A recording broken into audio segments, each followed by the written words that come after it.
President Trump says Iranian leaders are desperate. And they want to make a deal so badly, but they're afraid to say it because they figure they'll be killed by their own people.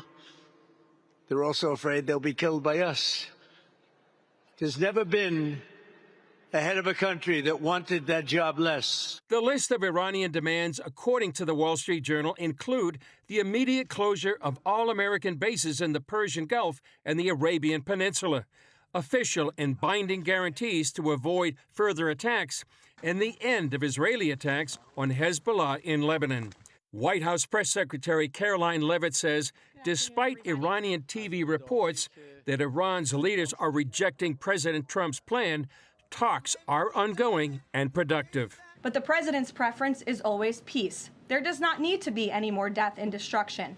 But if Iran fails to accept the reality of the current moment, if they fail to understand that they have been defeated militarily and will continue to be, President Trump will ensure they are hit harder than they have ever been hit before. The numbers of military strikes is historic.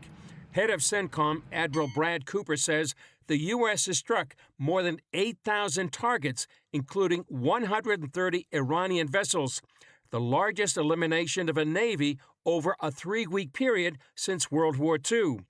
Israel says it's dropped more than 15,000 bombs, over 4 times the number in last June's 12-day war. Yet Iran continues to fire ballistic missiles at Israel, with at least 3 attacks in and around Jerusalem and more throughout the country in the last 24 hours. In a Wall Street Journal op-ed, UAE Ambassador Yosef Al-Otaiba said the past 3.5 weeks of the war have confirmed Iran's revolution is a threat to global security and economic stability. He's pushing for the U.S. to finish the job. We can't let Iran hold the U.S., the United Arab Emirates, and the global economy hostage. A simple ceasefire isn't enough. We need a conclusive outcome that addresses Iran's full range of threats, nuclear capabilities, missiles, drones, terror proxies, and blockades of international sea lanes.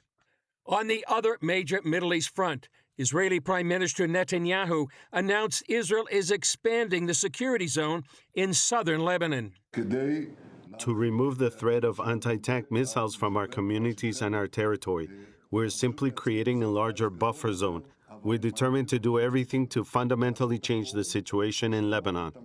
The IDF now controls a number of villages inside southern Lebanon, and the Israeli government approved a maximum call-up of up to 400,000 reservists if needed during Operation Roaring Lion.